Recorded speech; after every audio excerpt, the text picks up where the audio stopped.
Well, the experience is made because of the amount of volunteers that come here every single day and pack food. And it is a bit of an assembly line. You know, there are no heroes individually. The entire room is a hero. So there's no job better than another. Everyone is doing whatever slot of the job. It's either loading up a packaged tray, covering it with plastic, putting the stickers on. You know, it's incredibly intricate because they specialize the meals. There are certain people on a salt-free diet. There are people on a no-wheat diet. And so every meal is specialized to the client. And when you see that group of people working, it's extraordinary. It's moving and inspiring at the same in like equal parts. It's an extraordinary group of people coming together for this incredible vision of Marianne Williamson's, which is the simplest, most important need, which is care and feeding. And so it's beautiful.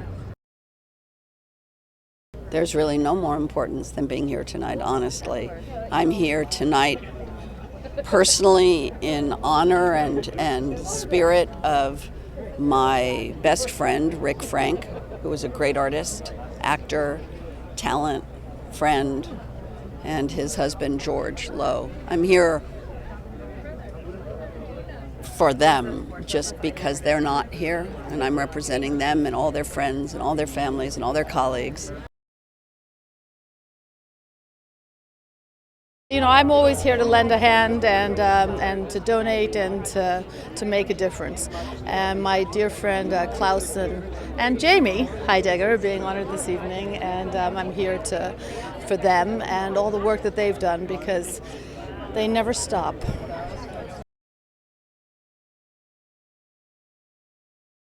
We're celebrating with Angel Food. We're celebrating 20. Yeah. The first, I think it was 98, it was when Will and Grace just started, that we were invited to the dinner, and Deborah and I hosted, and we stayed involved. Janet started driving meals, delivering them a week later, and was eventually on the board for 5 years. So we've been involved for a long time. Angel Food is about the people that run it up here and the people that do it down here, the people that deliver the meals, the people that make the meals. Tonight is a celebration of all of that. But by honoring Jami, by honoring the people who get the word out there and represent, it's about celebrating them too. So. There's so much going on these days that people really need a lot of help, and they have always been there, you know, no matter what. Well, do you know what I'm sore as can be? Okay, I'm standing up here, but I'm really about to fall over. They worked my little buns off, and I'm very happy about it, though, because I have a great partner. I can't tell you who it is. And I met, you know who I met who was so warm and wonderful? Sean Spicer. He gave me a massage today. He did. I was like, I heard you weren't a nice guy. He says I am. And his dance is people are going to be so surprised when they see him dancing. He was tremendous today. He showed it to me. He showed me the dance, right? I like him a lot. Well, I've always had moves. Now, I shouldn't say it like that, no. But, you know, I say the Supremes. We used to do choreography all the time. So for me, doing choreography is not, you know, it's not much. However, the challenge is I've never done a tango or waltz or all those things or foxtrot. So that's the challenge, and it's okay. I'm up for it. I'm fine. Yeah, and I'm a volunteer for Project Angel Food, and it's really you know, it's so blessed. So blessed just to be a part of it.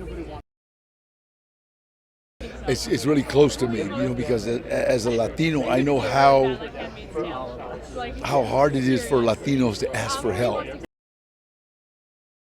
Just helping, that's what we're supposed to do as human beings. It's in us, and we go against that. We have all kinds of problems, and we develop all kinds of diseases.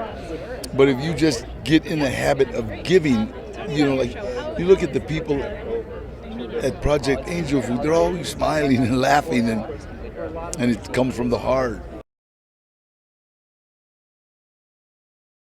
I've been doing things with Project Angel Food since the early 90s, and it's a fabulous organization, and I just love the fact that it feeds people that are hungry and can't go out and shop for themselves and cook for themselves. I had a lot of friends that used to have the Project Angel Food paper routes, and they said it really made them feel good because they said it wasn't just the food, but to have human contact every day and have people come in and say hello and ask them how they're doing. I think it's a very important organization.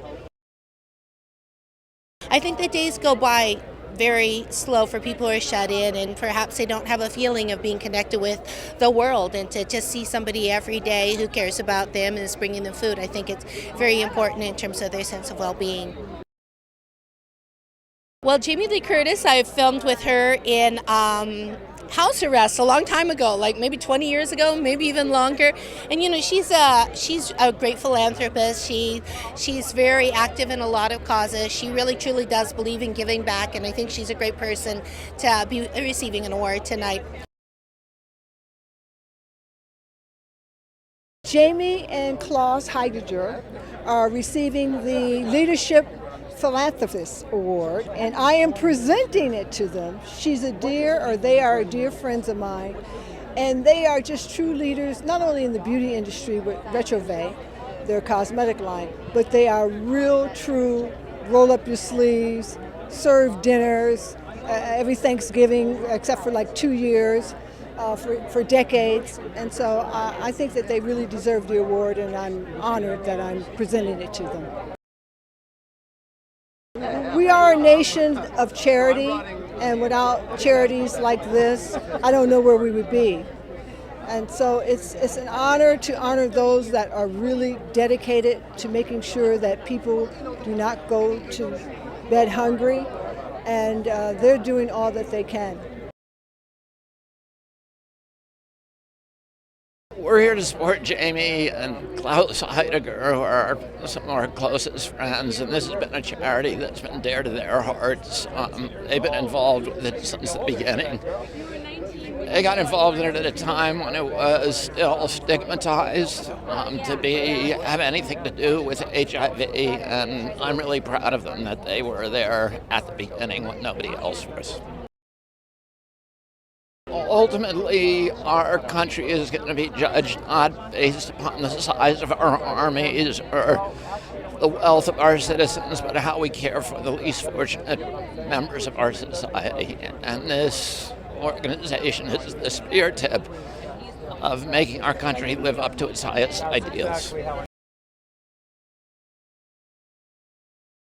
The involvement and the wide-reaching expanse that this cause has, I feel like it's so unique in the sense that it's not just there for homeless people, it's there for people who are ill, people who need it, underdeveloped, situations. So I think it's really there for everybody, and I think that's really important, especially now as homelessness is increasing, and just generally, it's an important cause. Well, I basically just raffle readings. Every year I come and I raffle off about an hour and a half of my time, and last year we got it to 30,000, so hopefully this year we can get 40. My daughter was born the morning after the first big fundraiser. And it's much like giving birth to a child. They grow up, they have their own life. And I'm proud of what this organization has become. I'm extremely grateful to all of the people, the board, the various boards of directors, executive directors, who have kept it going, always keeping it alive and vital.